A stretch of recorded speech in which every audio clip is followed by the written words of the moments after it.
ధర భారీగా దిగివచ్చింది. Brent crude barrel ధర $100 దిగువకు దిగొచ్చింది.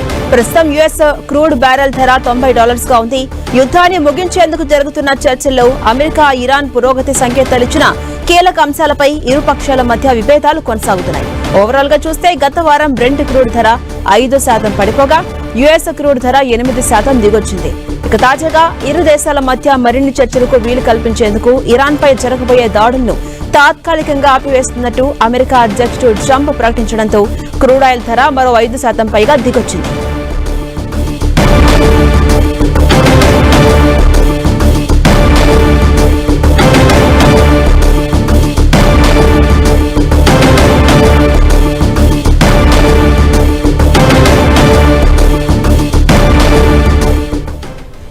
ఇదే అంశంపై మరింత సమాచారం తెలుసుకునే ప్రయత్నం చేద్దాం. మనకు అందుబాటులో ఉన్నారు క్రాంతి బత్తిన గారు, మార్కెట్ ఎక్స్పర్ట్స్. నమస్తే క్రాంతి గారు. క్రాంతి గారు చెప్పండి, మనం చూస్తున్నాం క్రూడ్ ఆయిల్ ధరలు భారీగా తగ్గాయి. దీనికి ప్రధాన కారణాలు ఏంటి, ఎలా చూడాలి? చూసినట్లయితే క్రూడ్ ఆయిల్ ధరలు లాస్ట్ 1 వీక్ నుంచి $110 పర్ బ్యారెల్ అబౌవ్ ఉంటాం మనం చూస్తున్నాం. ఏదైతే ఈ piece talks and piece deal president Trump propose చేస్తున్నారో లాస్ట్ 60 days లో కూడా ప్రపోజ్ చేయడం జరిగింది. ఈసారి కూడా మళ్ళీ ప్రపోజ్ చేయడం ఉండటంతో ఈసారి డీల్ ఏదన్నా ఒకసారి సక్సెస్ అవుతుందా అని మార్కెట్ యాంటిసిపేషన్ తో క్రూడ్ ఆయిల్ ధరల్లో మనం కరెక్షన్ అనేది చూస్తాం. అంతేకాకుండా ఈ స్ట్రైట్ ఆఫ్ హార్మోజ్ ని ఓపెన్ చేసే విధంగా ఓపెన్ చేస్తున్నట్లుగా న్యూస్ వస్తున్నాయి. అందువల్లనే ప్రస్తుతం క్రూడ్ ఆయిల్ ధరల్లో ఒక కరెక్షన్ అనేది చూస్తున్నాం.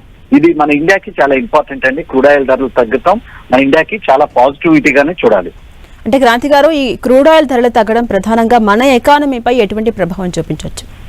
మనకి $1 క్రూడ్ ఆయిల్ ధర కనుక పెరిగితే కనుక మన జీడిపి మీద 0.25% ప్రెషర్ అనేది ఉంటుంది. మనం చూస్తున్నాం లాస్ట్ ఈ యుద్ధ వాతావరణం స్టార్ట్ అయిన కాడి నుంచి లాస్ట్ 2-3 months నుంచి క్రూడ్ ఆయిల్ ధరలు పెరగడంతో మన ఇండియాలో ఇన్ఫ్లేషనరీ ఎన్విరాన్మెంట్ పెరగడానికి అవకాశాలు ఉన్నాయి.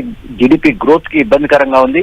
అంతేకాకుండా మనం చూసాం ఏ రకంగా లాస్ట్ 10-15 days లో ఒక పెసిమిస్టిక్ వ్యూ అనేది ఇండియన్ మార్కెట్స్ మీద రావడం చూసాం. సో క్రూడ్ ఆయిల్ తగ్గడం అనేది ఇండియన్ మార్కెట్స్ కి చాలా పాజిటివ్ అంశం కింద చూడాలి. అంటే అంతర్జాతీయంగా అటు క్రూడ్ ఆయిల్ ధరలు తగ్గితే మన దగ్గర కూడా తగ్గే అవకాశం ఉంటుందంటారా?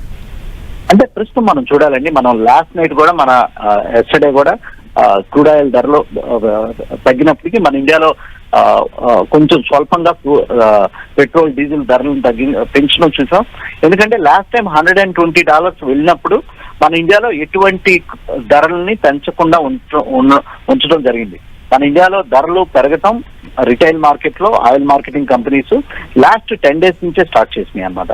సో కొంచెం అండర్ రికవరీస్ ఉంటే ఇన్ కేస్ ఏ రకంగా అయినా క్రూడ్ ఆయిల్ ధరలు కనుక $70-80 పర్ బ్యారెల్ కనుక వెళ్ళి అక్కడ ఎక్కువ టైం కనుక నిలబడితే కనుక ధరలు ఇండియాలో కూడా కొంచెం స్వల్పంగా తగ్గడానికి అవకాశం ఉంది. ఎందుకంటే మనకు ప్రస్తుతం చాలా అండర్ రికవరీస్ అనేవి ఉన్నాయి. అంటే గ్లోబల్ క్రూడ్ ఆయిల్ ధరలు పెరిగినప్పటికీ ఇండియాలో పెంచకుండా last 2-3 months oil marketing companies ఆ లాసెస్ ని అబ్జర్వ్ చేసుకోవడం జరిగింది. సో అందువల్ల ఇమ్మీడియట్ గా రిటైల్ మార్కెట్ లో తగ్గకపోయినప్పటికీ పెరగటానికి అవకాశాలు తగ్గుతాయండి.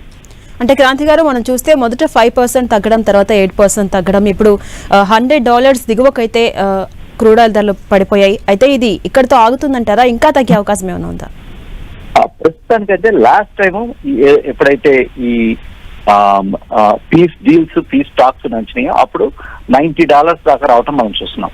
ఇంకా ఈ పీస్ డీల్ కనుక కాంక్రీట్ గా బైలాటరల్ అంటే ఇరు పక్షాల నుంచి ఒక డిప్లొమాటిక్ స్టేట్మెంట్స్ కనుక వచ్చి స్ట్రైట్ ఆఫ్ హార్మోజ్ ని క్లియర్ కట్ గా వితౌట్ ఎనీ కండిషన్ ఓపెన్ చేసినట్లయితే క్రూడ్ ఆయిల్ ధరల్లో ఇంకా తగ్గడానికి అయితే అవకాశం ఉంది. మన ఇండియాకి అడ్వాంటేజ్ ఎప్పుడంటే $70-80 పర్ బ్యారెల్ వచ్చినప్పుడు మన ఇండియన్ మార్కెట్స్ కి ఒక అడ్వాంటేజ్ కింద చూడాలి, ఒక పాజిటివిటీగా చూడాలి. రైట్, థ్యాంక్ యూ క్రాంతి గారు.